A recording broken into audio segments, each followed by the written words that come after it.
166페이지 차례인가요? 그 36번 안 했죠? 36번부터 가겠습니다. 지금 우리 뭐 하고 있냐면 양도세 과표 계산 방식 하고 있습니다. 그죠? 이거 순서 꼭 기억하시라고 말씀드렸죠? 다시 말씀드리면 양도 가액에서 뭘 빼준다? 필요 경비 빼주고 남으면 그래서 차익이 생기는 거죠? 양도 차익. 여기서 뭘 빼준다? 물가 상승분 빼주는 겁니다. 장기 보유 특별공제. 그러니까 장기 보유 특별공제는 말 그대로 장기간 보유하면 특별히 공제한다. 물가가 올라간 걸 빼주겠다는 얘기인데 이거는 근데 어쨌든 다 해주는 건 아니잖아요. 그죠? 보유기간도 채워야 되고 그리고 공제 대상도 한정돼 있는데 차별 없이 무조건 해주는 게 있다. 그죠? 이보다 기본공제 이렇게 돼 있습니다. 그럼 여기에 과표 이렇게 돼 있죠. 과세 표준 이렇게 돼 있다. 이거 실거래가 방식이니까 잘 순서 기억하시고 그리고 여기 필요 경비 뭐가 있다 했어요? 취득 가액이 있고 그다음에 자본적 지출 그리고 양도비 이렇게 돼 있습니다. 자본적 지출 양도비. 어쨌든 뭐 순서는 이게 뭐 여러 가지 나오기 때문에 기억을 하셔야 되고 얘가 실거래가 방식인데 이게 실거래가면 얘도 실거래가 얘가 기준시가 기준이 같이 갑니다. 근데 이거 있었죠? 양도차익이 실거래가가 인정이 안 되거나 확인이 안 되면 우리 뭐 한다 했죠? 추계조사 결정이라는 추계조사 결정 경정할 수 있다. 자, 요거 나오면 항상 기억하실 건 두 가지죠. 적용 순서가 바뀌면 안 된다는 거 꼭 기억하시고 그리고 하나가 뭐다? 환산가액은 어디만 있다? 취득가액만 있다. 취득가액은 확인이 안 되면 순서 어떻게 된댔어요? 매, 감, 환, 기 그리고 양도가액은 매, 감, 기 요거 얘는 물어보는 게 없습니다. 그냥 그거만 잘 기억하시면 되고 그 다음에 필요 경비에 관해서 이제 우리 요 항목들 있죠? 취득가액, 자본적 지출, 양도비 그래서 요 각각의 항목도 중요하지만 기본적으로 우리가 뭐 계속 했던 거 있죠? 필요 경비에 포함되지 않는 항목에서 7개 했던 거 그래도 기억하셔야 됩니다. 일단은 이 경비들은 이 사고 팔 때 들어간 비용만 해당이 된다 보시면 되죠. 그죠? 그걸 빼주겠다 그런 얘기니까 여기서 이제 우리가 있는 게 뭐 있어요? 최점이 뭐 있어요? 취득. 취득 관련 조세는 들어간다 했죠? 세금은 들어간다. 취득록세. 근데 뭐는 아니다? 그에 따른 가산세는 아니다 그랬죠? 왜? 가산세는 본인이 잘못한 거니까 경비를 인정 안 해주겠다. 그리고 거래와 관계없는 세금이 뭐? 보유 관련 조세라 했죠? 재산세, 종부세는 인정된다 안 된다? 안 된다. 이건 경비를 당연히 인정 안 되고요. 그다음 이자 나오죠, 이자. 자, 이 이자는 두 가지가 있습니다. 세금에, 그러니까 필요 경비에 포함이 되는 이자가 있고 안 되는 이자가 있다. 이 이자 부분은 하나만 딱 기억하시면 안 되고 두 개를 같이 기억하셔야 되죠.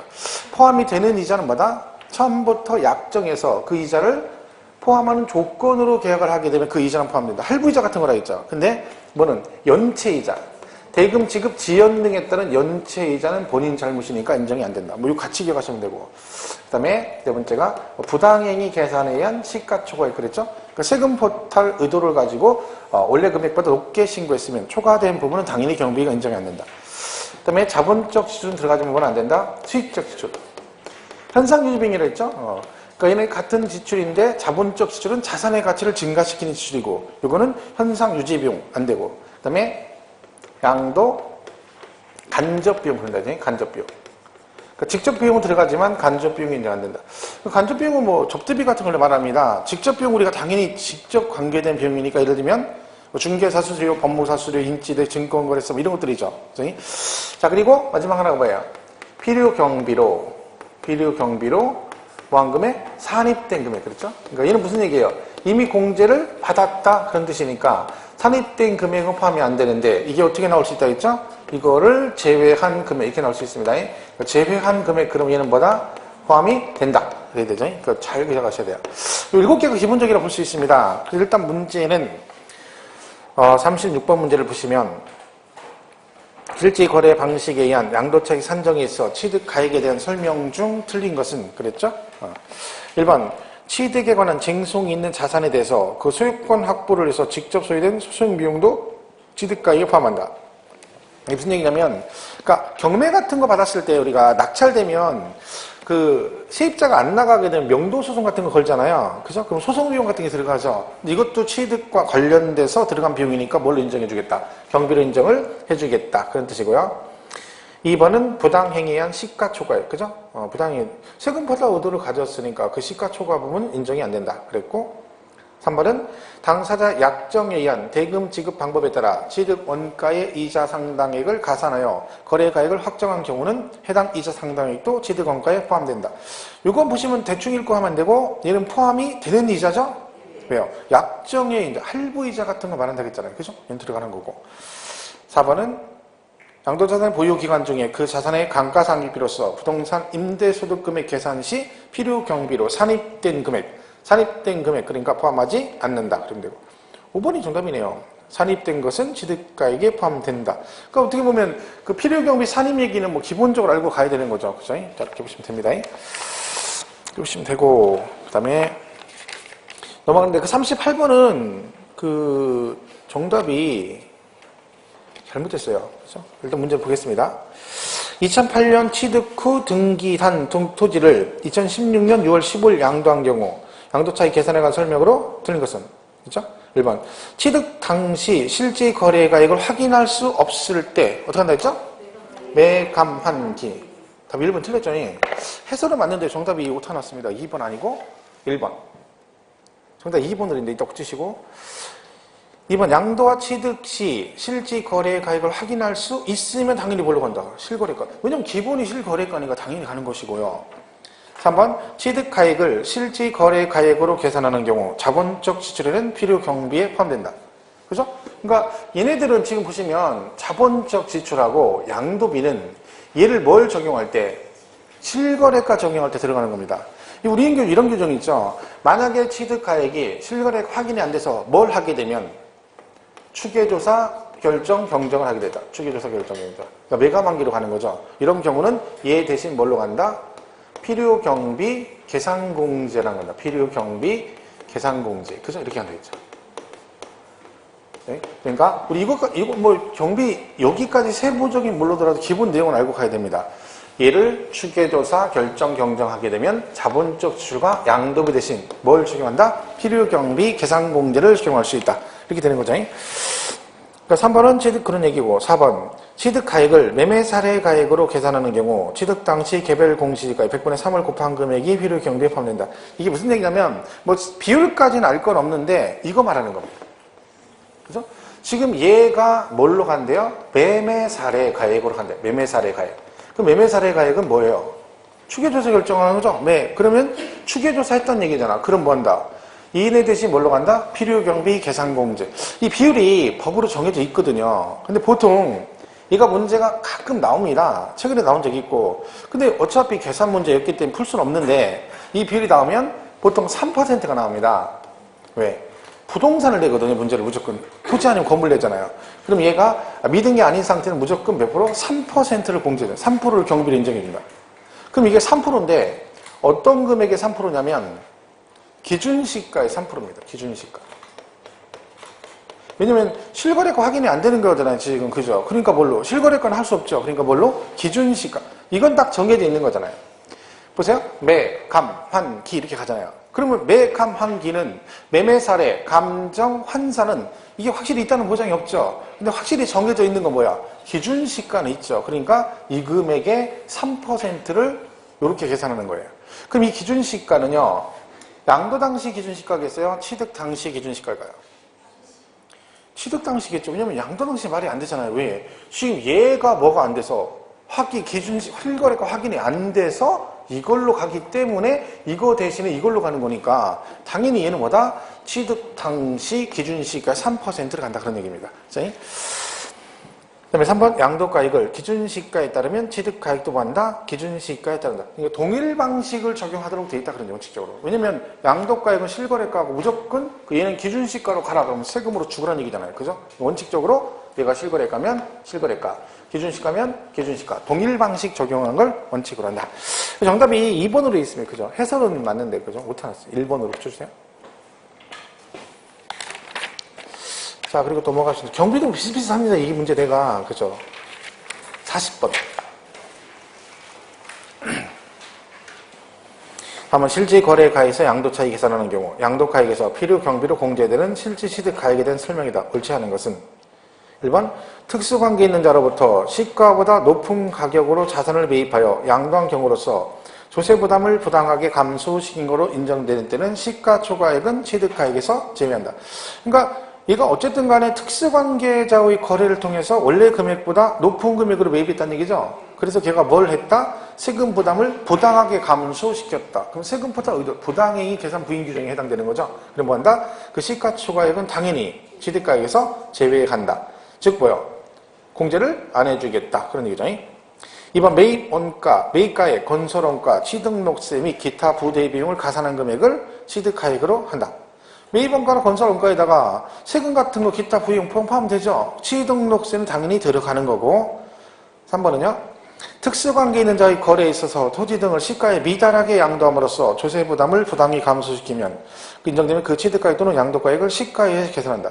우리 그 부당행위 계산 부인 규정에 보면 저가양도, 고가양수라는 게 있습니다. 뒷부분에 문제가 나오죠. 지금 그 얘기하는 거죠. 그래서 세금 포탈 의도를 가졌으면 어떻게 하겠다? 네가 신고한 거 인정하지 않고 뭘로? 시가로 계산하겠다. 이 뒷부분에 나오니까 제가 설명을 하겠습니다.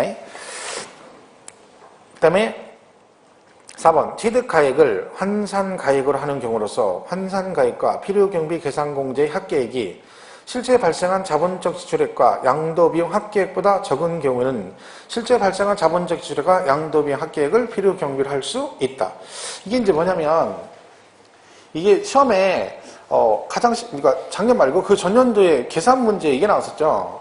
다음 중 양도 차익을 최소화할 수 있는 금액을 구하시오 이렇게 나왔어요. 그죠? 근데 그때 당시 이제 문제 내용이 뭐였냐면 이거였어요. 이 추계조사 결정. 그 중에서 우리 매가만기로 간다고 하잖아요. 매가만기. 그죠? 근데 이 환기할 때 이 환이 뭐예요? 환산가액이거든요. 환산가액. 그러니까 여기에 보면 뭐가 있냐면 특례가 있어요. 특례. 이걸 가지고 시험에 냈었죠. 이 문제는 참 풀 수 있는 문제가 아니었습니다. 왜냐면 일반적으로 이 특례 자체를 잘 안 하고 하거든요. 근데 이걸 이용해서 문제를 푸는 거예요. 설상가상으로. 물어보기만 헷갈리는데. 무슨 얘기냐면 자, 매, 감, 한 기록할 때 얘가 만약에 취득가액을 추계조사 결정하는데 뭘 적용하게 되면 환산가액으로 추계조사 결정할 때는 그럼 원래는 이걸로 가야 되잖아요. 필요경비 계산공제. 그죠? 여기 특례가 있다는 거야. 이때는 뭔다? 무조건 이걸로 가는 게 아니라 요 두 개 있죠. 요 비용이 있으면 이 두 개를 합한 금액하고 그죠? 얘하고 여기 있죠. 요 취득가액, 환산가액하고 요거 합한 금액 요 두 개를 비교해서 둘 중에 뭐 큰 금액을 뭘로? 필요경비를 할 수 있다. 그런 규정이 있습니다. 그러니까 둘 중에 큰 금액으로 해주겠다는 얘기는 무슨 뜻이에요? 공제를 많이 해주겠다는 거죠. 그러니까 주로 추계조사 결정하게 되면 실무에서는 이걸 많이 적용합니다. 왜? 매매사례 감정 거의 없거든요. 보통 환산을 많이 한단 말이죠. 그러니까 이 경우에 혜택을 주는 거예요. 이게 외적으로. 그러니까 지금 다시 읽어보면 뭔 얘기냐면 취득가액을 환산가액으로 하는 경우서 환산가액과 필요경비 계산공제 합계액이 실제 발생한 자본적 지출액과 양도비 합계액보다 적은 경우는 이런 얘기죠. 만약에요. 환산했어요. 근데 환산가액이 1억이고 그죠? 그 다음에 필요경비 계산공제가 만약에 300만 원이다. 그럼 1억 300 이렇게 가면 되죠. 원래 이렇게 가야 되잖아요. 근데 이거 환산했죠. 근데 이거하고 요 두 개 합한 금액이 만약 1억 5천이다. 예를 들면. 그러면 얘네 둘은 1억 5천이고 요거 환산하고 필요경비 계산공제 합한 금액은 1억 300만 원이잖아요. 자, 그럼 어느 게 더 커요? 얘가 더 크잖아. 그럼 뭘로? 이거를 경비로 인정할 수 있다. 그런 뜻입니다. 그렇죠? 실제로 이제 그 당시에도 문제가 양도 차익을 최소화할 수 있는 금액 그랬으니까 결국은 어떻게 하라는 얘기야? 요거 구하고 얘 구해서 두 개 중에 뭐 큰 금액을 빼가지고 양도 차익을 구해라. 그런 뜻이죠. 실제로 이 문제 풀려면 그럼 뭘 구해야 되는 거예요? 이걸 다 알아야 되는 거예요. 내용을 지금 말씀드린 거 이게 추계조사 결정한다는데 그때 환산하는 거죠. 그럼 환산가액도 구해야 되고 이것도 알아야 되잖아요. 그죠? 그거 구했어. 그 다음 뭣도 알아야 돼? 필요경비 계산공제도 구해야 되는 거죠. 구했어. 그 다음 또 뭣도 알아야 돼? 이거 두 개 합한 금액하고 얘하고 비교해서 둘 중에 뭐 큰 금액 이것까지 다 알고 있어야 그 문제를 풀 수가 있는 거죠. 뭐 그러면 결국 뭐 풀지 말란 얘기죠. 그러니까 이제 그런 문제는 도전할 필요가 없다 그런 얘기죠. 근데 4번 질문은 어쨌든 그런 얘기다. 환산의 경우에 예외가 있다 그런 얘기고요. 5번 당초 약정에 의한 거래가액의 지급기일 지연으로 인하여 추가로 발생하는 이자 상당액은 취득가액에 포함되지 않는다. 왜? 추가 발생 연체이자잖아요. 연체이자. 그죠? 답은 5번이죠. 쉽죠. 경비는 뭐 보시면 될 것 같습니다. 넘어가겠습니다. 그리고 그 지금 말씀드린 필요 경비 계산 문제 나온 김에 그냥 뭐 계산 문제를 하는 거 아니고 이거 어떻게 계산하는지 한번 보겠습니다. 3%라겠죠. 우리 교재에 계산 문제가 여러 개 있죠. 근데 풀 거 없습니다. 거기 46번 보시면 이거 지금 물어보는 거거든요. 보세요. 46번. 기준시가로 계산할 때 옳은 것은 그랬죠? 기준시가로 하래요. 그럼 어떻게 돼요? 일단 양도 갈근 기준시가가 얼마예요? 기준시가로 4억이잖아. 4억. 기준시가로 하래잖아요. 4억. 그럼 취득가액도 얼마야? 취득가액도 기준시가로 하면 되죠. 그러면 1억이죠. 그죠? 그러면 거기서 이제 얘가 기준시가로 가니까 뭘 해야 돼요? 필요경비 계산공제를 적용해야 되겠죠. 그죠? 그럼 필요경비 계산공제라는 건 뭐라겠죠? 기본 3%라 했잖아요. 토지라는 무조건 토지 3%. 그러면 뭐의 3%? 기준시가의 3%. 언제적 기준시가? 취득 당시 기준시가잖아요. 그럼 1억 원이잖아. 그게 3%니까 얼마야? 300만 원이에요. 그럼 결국 4억에서 1억 300을 빼주면 되는 거죠. 2억 9,700. 이렇게 간단하죠. 그죠? 이렇게 풀면 돼요, 그냥. 근데 얘가 만약에 지금 기준시가로 가라겠으니까 다른 거 볼 거 없는 거죠. 근데 얘가 만약에 환산가액 그려버리면 골치 아파지는 거죠. 그죠? 환산가액 그려면 어떻게 돼? 그때는 이제 뭘 구해야 돼? 그 1억에다가 환산가액 구한 다음에 그 다음에 필요경비 계산비 두 개 합하고 그리고 거기 자본적 질과 양도비 나오죠. 그 두 개 비교해서 뭐 큰 거를 빼줘야 되겠죠. 근데 뭐 그렇게까지는 우리가 없다 했잖아요. 계산 문제는 하여튼 제가 볼 때는 고가주택 양도 차익 계산하는 거 빼고는 굳이 풀라고 무리할 필요는 없습니다. 나머지는 시간이 많이 걸리기 때문에 그런 식으로 할 필요는 없습니다. 자, 그래서 그렇다 보시고 넘어가겠습니다. 계산 문제는 뭐 그냥 여러분들 굳이 계산 문제 풀지 마세요. 괜히 머리만 아파. 근데 공부를 열심히 하는 분 있어요. 학원에 특이하게 한두 분씩 계시거든, 한두 분씩. 근데 그런 분들은 질문하는 내용이 틀려요, 확실히. 예. 공부를 많이 하니까 막 소위 말하는 난이도 있는 질문을 많이 하죠. 난이도는 왜? 이제 웬만한 거 많이 해놨으니까. 근데 그런 분들은 보통 막 동영 같은 거 보면은 막 오후에 누적씩 하고 뭐 20문제씩 맨날 하거든요. 그럼 보통 맨날 19개 항상 이렇게 맞아요. 그래서 희한한 게 공부를 되게 잘하는데 20개는 못 맞아요. 20문제씩 6주로 했거든요. 계속 19개. 6주 내내. 한 분이. 근데 이분이 계속 1대2 세법은 제일 잘해요. 계속 근데 하나는 꼭 틀려. 문제도 근데 어렵게 내도 19개 맞고 쉽게 내도 19개 맞아요. 희한하죠. 하나씩 틀려. 근데 그분은 질문한 난이도가 틀려. 그러다 그러죠. 욕까지 하지 마시라고. 너무 무리할 거 없다고. 왜? 뭐 그렇게까지 안 해도 되거든요. 적당히 하시고 나머지 다른 걸 해야 되는 다른 거. 세법은 근데 어쨌든 마무리 잘 해줘야 됩니다. 지금 9시월에 잘 하시면 돼요. 9시월에. 9시월에 왜 동영하잖아요. 그 모의고사 각 과목별로. 이것만 완벽하게 알고 가도 고득점은 안 해도 60점은 맞을 수 있습니다. 60점은. 제가 항상 강조한 말이죠. 내가 지금 본 지문이 다시는 안 나오는 게 아니라 얘가 또 나와. 그러니까 똑같은 게 계속 나온다 했잖아요. 그러니까 이걸 보면 알 수 있어요. 기출문제를 풀어보면 같은 이제 파트 있잖아요. 장기, 모의, 특별공제 그럼 여러 번 나왔을 거 아니에요. 그러면 그게 문제가 이렇게 몰려있거든요. 21에, 22에, 뭐 25에, 26에 이런 식으로 몰려있어요. 한 4문제, 5문제가. 그럼 여러분 이걸 연장 풀어보세요. 21회 거 장기, 22회 장기, 25회 장기 이렇게 풀죠. 한 3번 풀고 나면 그 다음에 26회 만에 또 나왔다. 이거 풀면요. 보자마자 답이 보여요. 왜 그러겠어요? 여기 있던 게 그냥 나와요. 여기 있던 게. 여기 있는 게 나온다니까? 여기하고 전혀 다른 문제가 나오는 게 아니라 또 나와요, 얘가요. 그것도 이만큼 가면 또 여기 있는 게 또 나오고 이런다니까. 그러니까 결론 나온 게 나오는 거예요. 그래서 항상 얘기하잖아요. 시험 보러 가시면 99%는 다 봤던 지문이에요. 정말 여러분이 그것도 여러 번 봤던 지문이에요. 근데 답을 못 고르는 거예요. 그러니까 앞면만 있는 거야. 앞면. 아파트에서 같은 아파트 살아 아래이동에 10년을 같이 사는데 얼굴만 알아. 맨날 인사하는 애 엘리베이터에서 왜? 하도 봐가지고. 근데 누군지도 몰라. 정확히 이름은 모르는 거예요. 근데 시험 보러 갔더니 누가 온 거예요? 그 사람이 온 거예요. 그랬더니 뭐라 그래? 안녕하세요 이러면 좋은데 문제는 뭐라고 해? 내가 누구게? 그 문제는 뭐야? 내 이름이 뭐게? 이렇게 물어본 거예요. 근데 여러분 뭐만 알아? 이름은 모르고 위에 101도 내 우리 집 위층에 산다 이것만 아는 거야. 나이도 몰라. 그럼 난 나이 그 다음 2번은 내가 몇 살이게? 이렇게 미쳐버리는 거죠. 그럼 통밥으로 얘가 무슨 본가 나이는 엄연히 내 또래 정도 다는 거야. 문제를 그렇게 푼다니까 여러분이. 시험 문제 봤는데 딱 그거야. 이거 봤는데 얘가 몇 살이더라 몇 살. 그 찍는 거지 그러니까. 모르는 게 아니야. 보긴 본 지문이에요. 전부 다. 그러니까 미쳐버리는 거예요. 왜? 아예 모르면 그냥 가볍게 찍고 가면 되는데 아니거든요. 분명히 봤단 말이야. 근데 답이 생각이 안 나. 미쳐버리는 거예요. 그게 더 중요해요. 그게 떨어지는 지름길이에요. 왜? 시간 잡아먹거든. 계속 생각을 하는 거야. 근데 뭐 그걸 아셔야 돼요. 정확히 아는 건 문제 풀자마자 답이 딱 보여요. 아는 문제는. 근데 문제 풀자마자 답이 안 보이는 거는 모른다는 거죠. 확실히 모르는 거예요. 내가 정확히 아는 건 보자마자 답이 보여야 되는 거예요. 그러니까 제가 말하는 문제를 풀고 나면 정확하게 알아낸다는 얘기는 다시 그 문제를 풀었을 때 보자마자 얘는 왜 틀렸고 얘는 맞았고 딱딱 머리에 바로 읽자마자 탁 캐치가 돼야 됩니다. 그게 공부를 한 거지. 막 고민하고 생각하고 막 극적으로 되게 찍어서 근데 약간 애매한 상황 찍었는데 맞았어요. 이건 소용없는 거예요. 그럼 뭐 의미가 없는 거지. 그건 아는 게 아닌 거죠. 아는 게 같은 거지. 그걸 잘 보셔야 돼요. 그죠? 지금 우리가 푸는 문제들도 전부 다 나중에 보시면 똑같이 나옵니다. 보시면. 또 동영할 때도 똑같이 나오고. 안 나올 수가 없어요. 왜? 문제 될 게 없는데 다 똑같은데. 그죠? 자, 50번 보세요. 다음은 장기부의 특별공제에 대한 내용이라 쓰인 거예요. 그랬죠?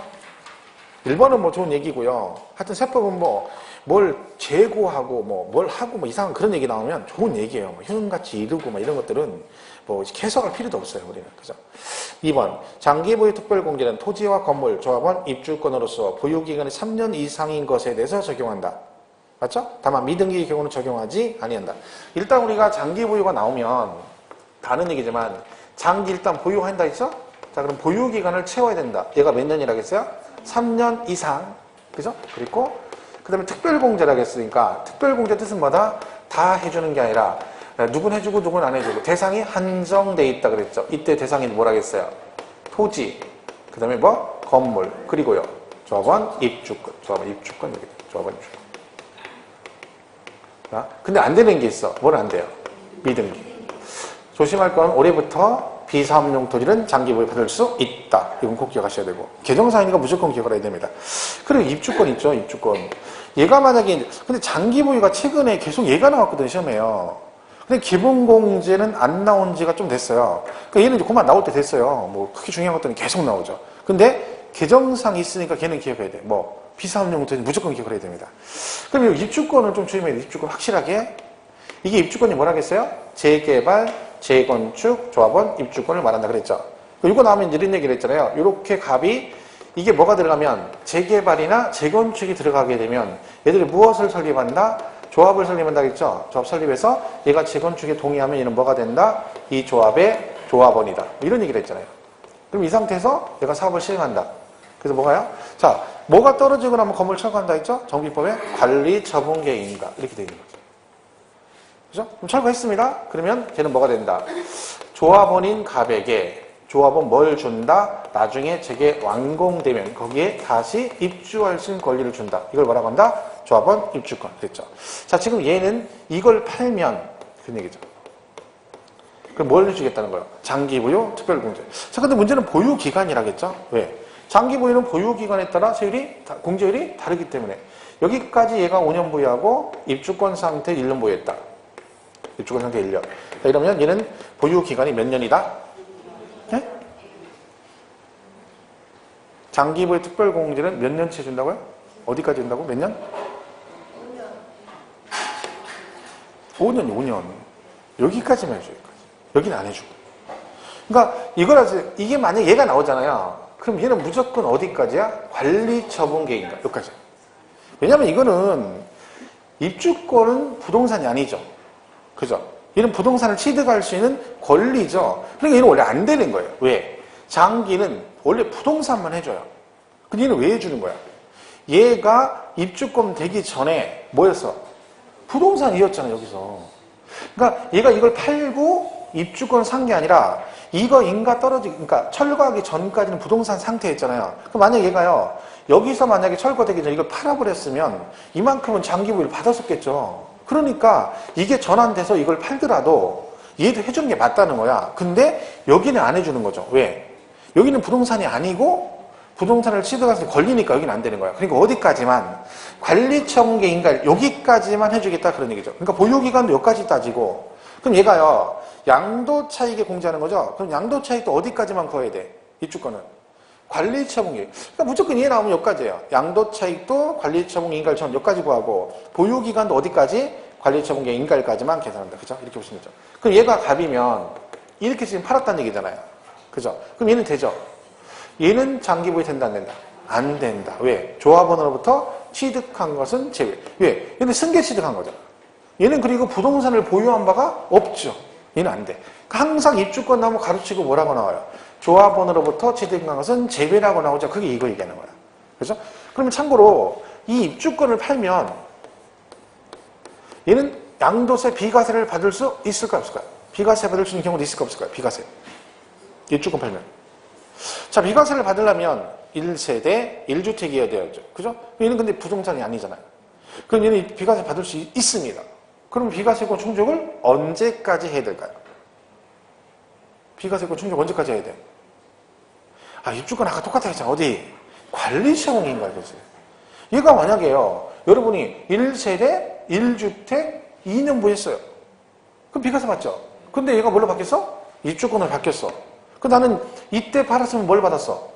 비과세 받았잖아요. 그러니까 입주권 이상 때 팔아도 얘가 언제 여기까지 비과세권 충족했었으면 입주권 팔아도 뭘 받을 수 있다? 비과세는 된다. 이런 얘기다. 같은 개념이니까 그러니까 여기 이 얘기를 하는 거지. 관리처분. 항상 입주권은 그러니까 관리처분계획 인가일까지를 기억하시면 되는 거죠. 이렇게 보시면 됩니다. 자, 그러면 얘가 이제 공제가 나오죠? 자, 공제. 얘는 이제 거주자,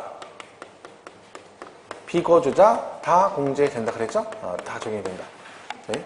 자, 그러면 공제율은 어떻게 됐어요? 일반적인 경우는 몇 년부터 받는다 했죠? 3년부터 받습니다. 1년에 3%씩 해서 3, 3은 10. 그래서 쭉 가서 그래서 10년 넘어가면 최대 몇 프로? 30%까지 공제받을 수 있다. 이렇게 돼 있죠. 여기다가 뭐 있어요? 1세대 1주택 특례. 그렇죠? 그러니까 이게 1주택자가 장기가 된다는 얘기는 3년 이상 보유했는데 비과세가 안 된다는 뜻이거든요. 이런 경우는 공제 많이 준다 했죠? 예. 여기서 8%, 38은 24 이렇게 하는 거죠. 그래서 10년 넘어가면 얘도 얼마? 최대 80%. 이게 되죠. 어떤 금액에도 공제, 어떤 금액? 양도 차익. 이거 기억하셔야 되죠. 양도 차익. 여기 또 하나 뭘 기억해야 돼? 얘는 비거주자는 제외. 이렇게. 비거주자는 장기보유 특별공제를 적용하지 않는다. OX. 비거주자는 장기보유 특별공제를 적용하지 않는다. XX. 된다고 그랬잖아요. 이건 뭐라 했어요? 이걸 안 해주겠다. 네가 여기에 해당되더라도 8% 공제 안 해주고 이걸로 가겠다. 그랬어. 자, 10년 넘어가면 다 똑같습니다. 더 이상 안 해준다겠죠? 자, 제가 그제 문제를 푸는데 자, 이거 보세요. 장기보유 특별공제는 토지예요, 토지. 이렇게 돼 있어. 얘는 몇 퍼센트 장기보유 특별공제? 보유기간이 5년 이상 6년 미만이에요. 자, 장기보유 특별공제율은 얼마일까요? 아니, 이게 생각을 그렇게 오래 해야 돼? 보자마자 딱 나와야 되는 거죠? 봐봐, 이게 문제라니까. 몇 프로? 15%, 15%. 근데 5년 이상 6년 미만 그러니까, 엄청 헤매는 거예요. 그래서 나는 이해가 안 가. 이거를 막 5년 이렇게 냈더니 나중에 난리가 났어요. 뭐 3, 6, 18%, 뭐 15% 난리가 났어. 15%, 15%, 3, 5, 15. 5년 이상, 6년 미만. 그럼 얘가 1년 단위로 가잖아요. 연 단위로 공제하잖아. 그죠? 그럼 5년하고, 5년 1개월하고, 5년 2개월하고 공제율이 달라요? 같잖아요. 그러면 5년 이상 6년 미만이라는 얘기는 6년 안 들어간다는 얘기잖아. 그럼 5년 하고도 6년 되기 전까지만 끼니까 전부 다 5년 하고도 11개월 며칠 이거 아니에요. 그럼 얘는 몇 년이 들어가? 5년이지. 그러니까 3, 5, 15 그래야죠. 근데 이렇게 해놨더니 6자가 나오니까 저걸 3, 6, 18을 해야 되나 3, 5, 15 이러고 있다. 6년 이상 7년 미만 또 이렇게 나오겠죠. 그죠? 6년 이상 7년 미만 그럼 어떻게 돼? 6년 이상 6년이니까 3, 6, 15 이렇게 가는 거지. 무슨 말 이해가시죠? 근데 이것도 의외로 해놨더니 엄청 많이 틀리는 거예요. 그러니까 그런 거죠. 우리가 이게 만약에 안 했으면 시험에 이게 만약에 실제 시험에 이렇게 나오면 분명히 이거 틀린 사람이 있습니다.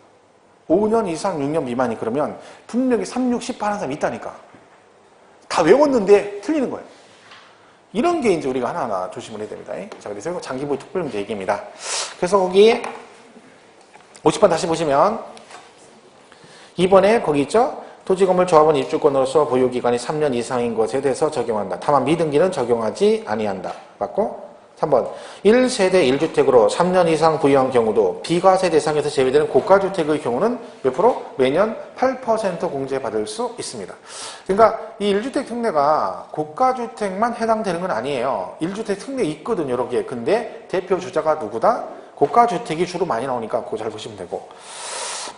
4번 장기부의 특별공제 적용 시 보유기간은 해당 자산의 취득일로부터 양도일까지로 한다. 다만 배우자 또는 직계 존비속으로부터 증여받은 자산에 대한 2월 과세의 경우는 수증자가 해당 자산을 취득한 날로부터 기산한다. 자, 이거 뒤에 문제 나올 때 설명할 건데 이 갑을 병얘기죠. 증여받고 5년 이내. 자, 그러면 취득 시기와 취득 가입은 누구 시점으로 간다 했어요?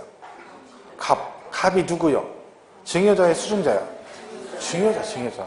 수증자는 을이잖아, 을. 여기서 을 아니죠. 증여자 그래야지, 증여자. 아니면 증여한 배우자. 그죠? 그런 얘기죠. 좀 이따 설명할 거예요. 4번 틀렸죠. 5번 동일 연도에 장기부의 특별공제 대상이 되는 자산을 여러 번 양도한 경우에도 공제 요건에 해당하는 경우는 자산별로 각각 공제한다. 장기는 특징이 계속해서 받을 수 있습니다. 여기 조건에만 해당되면 1년에 12번을 팔아도 공제받을 수 있다. 그런 뜻이죠. 자, 그렇게 하시고 넘어가겠습니다. 54번. 장기 틀린 거 그랬죠? 1번 장기부의 특별공제액은 양도차익에 부유기간별 공제율을 곱한다. 근데 가로 안에 뭐라고 돼 있어요? 조합원 입주권의 경우는 관리처분 인가 전 토지분 또는 건물분의 양도차익을 말함. 그러니까 입주권은 결국 뭐다? 관리처분 인가 전까지 양도차익을 구해서 그 금액에 공제를 해라. 그런 뜻이죠. 2번 골프 양권을 5년 부유 후 양도하는 경우 장기부의 특별공제액은 양도차익의 15%이다. 맞죠? 3, 5, 15 그러시면 안 되고 3, 5, 15 그러시면 안 돼. 얘는 안 돼. 왜? 골프 양권 안 되잖아요. 토지건물 입주권만 된다니까. 토지건물 입주권. 여러분 입주권이 지금 뭘 얘기한다고요? 재개발, 재건축 조합은 입주권을 말하는 거예요. 그러면 분양권은 아시죠? 분양권. 분양권 뭔지 알죠? 자, 분양권은 장기부의 특별공제 받을 수 있다 없다? 분양권은 장기부에 받을 수 있어 없어요? 못 받아요. 이거 없잖아. 여기 토지 건물 입주권이라니까. 그러니까 또요. 가만있어. 입주권이나 분양권이나 맞박이나 이것만 똑같으니까 뭐 비슷하니까 아니고요. 입주권하고 분양권은 완전 다른 얘기예요. 입주권은 재개발, 재건축이 들어가서 그 조합원한테 주는 게 입주권이고 분양권은 뭐예요? 아파트 분양할 때 청약해가지고 계약해서 당첨되면 그때 당첨돼서 계약하면 그게 뭐예요? 그게 분양권이야. 근데 분양권 입주권 달라요. 개념 자체 틀리고 내용이 완전 다른 얘기예요. 완전 다른 얘기. 그리고 원래 그리고 입주권은요. 주택 숫자에도 들어가요. 여러분 아파트 하나 가지고 있고 입주권 하나 샀어요. 그럼 얘는 몇 주택자야? 2주택자예요. 근데 아파트 하나에 분양권 하나 가지고 있어요. 몇 주택자야? 1주택자예요. 다 틀린 얘기예요, 틀린 얘기. 그 분양권은 관계없는 거죠. 입주권이 되는 거죠. 그죠? 자, 그러니까 지금 거기 골프 양권은 당연히 아니고, 그러니까 2번이 틀렸죠. 공제 대상이 아니다. 그죠? 3번, 장기부의 특별공제 적용 시 보유기간은 취득일로부터 양도일 그랬죠? 그 또 나왔잖아. 다만 배우자 및 직계준비 속한 2월 과세 규정이 적용되는 경우는 누가? 증여자가 취득한. 그죠? 맞고. 4번 장기부의 특별공제 적용 시 보유기간 산정은 조합원 입주권의 경우는 언제까지라고요? 종전 토지 건물의 취득일로부터 어디까지? 관리처분계 인가까지. 그렇죠? 5번 조합원 입주권의 경우 조합원으로부터 승계 취득한 조합원 입주권의 경우는 장기부의 특별공제를 적용하지 아니한다. 승계 취득은 안 한다겠죠? 그 얘기입니다. 자, 이렇게 보시면 돼요. 자, 그렇게 하시면 되고 그 다음에 오른쪽에 56번에 그 장기부의 특별 나온 김에 한번 공제 구하는 건 보겠습니다. 56번. 다음은 거주자가 국내 1세대 1주택 양도한 내용이다. 장기부의 특별공제액으로 오른 것은? 자, 일단 1주택자고요. 보유기간은 10년 6개월이고 양도가액은 얼마래요? 12억이래. 그럼 얘는 무슨 주택이에요? 고가주택이죠. 고가주택. 얘기 안 나와도 고가주택. 그럼 일단 얘가 12억.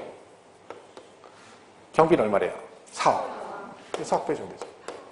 그럼 양도차익이 8억이네요. 얘는 지금 뭘 구하래요? 장기부유 특별공제.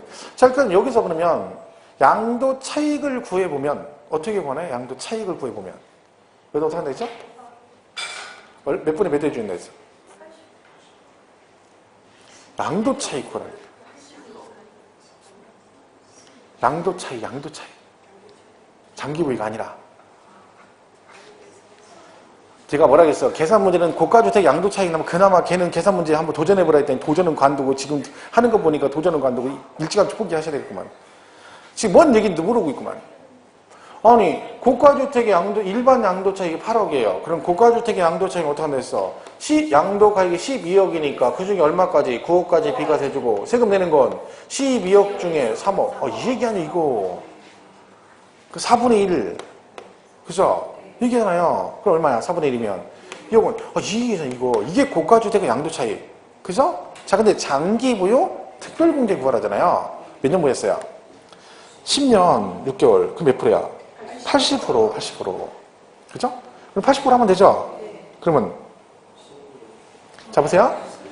여기 보시면 이게 지금 여기다 80%하면 88이 64, 6억 4천이죠. 그죠? 근데 이거는 이거 전체의 장기부요 특별공제죠. 그런데 얘가 세금을 12분의 3만 내잖아요. 그리고 공제도 12분의 3만 받아야죠. 다 해주면 안 되죠. 그럼 세금 안 되잖아요. 그럼 얘도 12분의 3을 하는 거야. 똑같이. 그럼 얘도 4분의 1이죠. 4년4, 4, 6은 24. 1억 6천. 이게 장기부요 특별공제 고가주택이에요. 아니면 여기다가 80% 해도 되죠. 바로. 그죠? 28에 16. 왜요? 이게 뭐예요? 고가주택의 양도 차익이니까 여기다 바로 해버리 이게 나올 수 있고 아니면 이렇게 구하면 이게 고가주택의 양도 차익이 아니잖아요. 그럼 여기다가 80% 곱했으면 요거에 12분의 3을 세금을 내니까 공제도 12분의 3을 하는 거죠. 그래서 우리가 원래 그 고가주택의 양도 차익과 장기부의 특별공제 계산 방식에 보면 뭐라고 되어 있냐면 일반 양도 차익에 양도가액분의 양도가액 마이너스 9억을 곱한다 이렇게 돼 있고 장기부의 특별공제도 뭐라고 돼 있어요? 일반 장기부의 특별공제에다가 양도가액분의 양도가액 마이너스 9억을 해서 구한다 이렇게 돼 있는 거야. 근데 이렇게 구하나 여기다 바로 구하나 똑같이 되는 거죠. 그치? 이제 그 얘기죠. 그러니까 답이 1억 6천이 된다. 그런 식으로 한다. 근데 장기부유까지는 몰라도 양도 차익 6까지는 아시잖아요. 이거는 고가주택은 이거는 얘가 나온 전례가 있어요. 과거에 오래전에 오래됐지만 전례가 있다는 얘기는 얘도 나올 확률이 있다는 거죠. 근데 계산 문제가 많이 나왔으니까 그럼 모르는 거예요. 이거 나올지. 작년에 겸용주택 나왔잖아요. 겸용주택 나온 지 꽤 됐거든요. 근데 걔도 전례가 있던 애들이에요, 여러 번. 그러니까 안 나오다가 작년에 출제가 됐어요. 그럼 얘도 마찬가지입니다. 모르는 거야. 그러니까 이거는 또 간단하잖아요. 조금만 신경 쓰면 금방 10초 풀잖아, 10초면. 근데 여전히 그냥 넘어가는 거죠. 대충 넘어가니까. 그러니까 이게 안 되는 거야. 그죠? 해야 된다. 공부를 해야 된다니까. 안 하면 소용없다니까. 자꾸 가서, 선생님이 됐든 누가 됐든 쓸데없이 세법 어떻게 하면 좋겠으면 이런 얘기 물어보지 말고요. 오죽하면 원장님이 저한테 뭐라고 하시냐면, 선생님, 세법을 지금 와서 질문하면 공부를 어떻게 해야 되냐 물어보면 뭐라고 대답을 해야 되냐 물어봐. 그래서 왜요? 그랬더니 자기한테 와서 그렇게, 세법 미치겠다 못하겠다고 지금 어떻게 하면 좋겠냐 그 얘기를 물어본다는 거야. 원장님한테. 그러니까 자기가 뭐라고 답변을 못하겠으니까 나한테 물어보는 거 이럴 때 대답을 어떻게 해주냐고. 저한테 보내라겠어요. 원장님한테 물어보면 나 잘 모르니까 세법 선생님 물어보라. 그렇게 얘기하라겠어. 참 돌아버립니다. 그분들 특징이 뭐냐면 이제 공부하는 거야. 다른 거 다 해놓고 이제 하고 이제 세법 하는 거야 이제. 그게 미쳐버리는 거지. 이제 하면 여러분 알아듣습니까? 이미 지금 뭐 다 나가가지고 진도 다 나가서 지금 저는 설명을 많이 하는 편이에요. 저는 여전히. 원래 이쯤이면요 설명을 하면 안 돼요. 그냥 문제 풀고 계속 그걸 반복해서 또 보고 이래야 되는 거지. 지금 장기부 써놓고 얘는 또 이거 할 때가 아니. 이게 지금 언제적 얘기인데 지금도 이걸 하고 있어요. 지금 문제 풀이하고 이제 하는 이거 하면 안 되는 거야. 근데 여전히 그러고 있다니까. 왜? 이거 안 하면 진도가 안 나가. 무슨 말인지 모르는데 뭐 이러고 앉았는데 뭔가 언제인데 어떡할 거야. 그러니까 지금 이거 하고 있는 거 이게 이럴 때가 아니거든 사실은요. 돌아버리는 거지. 그러니까 서로. 그래서 방법이 어디 있어. 나름대로 열심히 그냥 열심히 할 수밖에 없지 뭐. 여러분 잘하고 있어요. 열심히 하고 있어. 그죠? 9시월에 더 열심히 해야 돼요. 9시월에. 수업은 절대 빠지면 안 됩니다. 수업 빠지는 사람들은 안 돼. 수업 빠지면 안 돼. 그게 기본이에요. 기본. 도서 가서 혼자 공부를 하지 마. 그게 소용없다니까. 안 된다니까. 그 사람만 가라니까. 맨날 시험만 보면 모의고사 80점 이상 맞아. 미치겠어. 막. 그냥 대충 받아 80점. 이런 사람은 도서관 가. 그 사람들 혼자 가서 공부해도 돼. 근데 막 간당간당 막 유치원 맞을 때 있고 안 맞을 때 있고 막 안 맞을 때 더 많고 이런 사람들이 막 혼자 가서 불안하니까 이쯤에 가서 열심히 내가 혼자 해서 점수 유치원 올려야 되겠다. 안 올라가. 장담하지만 안 올라가. 학원 수업 듣는 게 훨씬 나아요. 3시간, 4시간 들어 그냥. 그리고 나머지 시간에 가서 해도 충분해. 뭐 시간이 모자라서 공부 안 합니까? 마음이 없어 공부를 못 하는 거지. 수업 끝나고 2시 도서관 가면 도서관 문 닫을 거고 몇 시간 줄 공부가? 10시간 넘게 할 수 있어. 그리고 집에 가 좀 더 하면 하루 12시간은 해. 안 하잖아요. 그럼 뭐 얘기를 해. 그러면서 뭐 도서관 무슨 도서관 해. 그냥 와서 공부하세요. 62번. 단기는 됐고요. 지금 62번. 다음은 기본공제에 관한 얘기 나오죠. 기본공제. 일단 기본공제 로이가 아시죠? 기본이니까 그죠? 뭐예요? 누구나 다 해준다는 얘기죠. 그러니까 보유기간 따진다 안 따진다? 안 따진다 그랬죠. 안 따지고 그리고 기본공제니까 뭐다? 공제 대상도 안 가리고 다 된다 했죠. 그래서 얘는 과세 대상, 양도세, 과세 대상 전부가 공제 대상이야. 단 누구는 안 된다? 미등기는 안 돼요. 그래서 우리가 장기와 기본공제 동시에 안 되는 게 뭐다? 미등기입니다. 자, 이런 얘기죠. 자, 그럼 얘는 묻지도 않고 따지도 않고 무조건 해준다니까 공제 금액이 얼마? 금액으로 공제하죠. 당연히 공제 금액이 얼마 안 되겠죠. 여기는 좀 조심해야 됩니다. 소득별 공제라 했죠? 각각 1년에 250. 자, 250인데 이 소득별이 뭐라겠어요? 토건 부기, 토지 건물, 부동산에 관한 권리, 기타 자산, 그리고 주식 등 하고 여기에 뭐가 있다? 파생 상품이 들어가죠.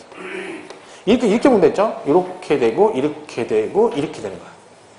그죠? 요게 들어간다겠죠? 그러니까 만약에 시험에 소득별 그런데 구분을 이렇게 3개로 구분해주면 이게 틀린 건 아니라는 걸 기억하셔야 돼요. 이걸 물어보진 않겠죠? 근데 이게 나오면 이렇게 250. 이 뜻이라 했죠? 얘 250. 그 다음에 파생 상품, 연 200. 이 뜻이라 했잖아요. 그죠? 이건 기억하시면 돼요. 250.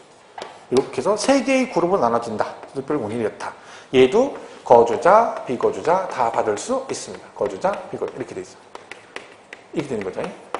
자, 그러면요. 외국에 있는 자산을 양도하면 장기부의 특별공제 기본공제 있다. 외국에 있는 물건을 팔면 둘 중에 하나만 공제해주고 하나는 안 해줍니다. 자, 어느 걸 공제를 해줄까요? 이걸 해줘. 기본은 차별 안 한다 했잖아. 다 해준다니까. 얘는 안 해줘. 근데요. 사실은 얘는 공제 금액이 얼마 안 되잖아요. 그러니까 얘가 이것까지 했다 쳐. 3개 다. 그럼 1년에 얼마 해줘? 750 더 이상 못 받아.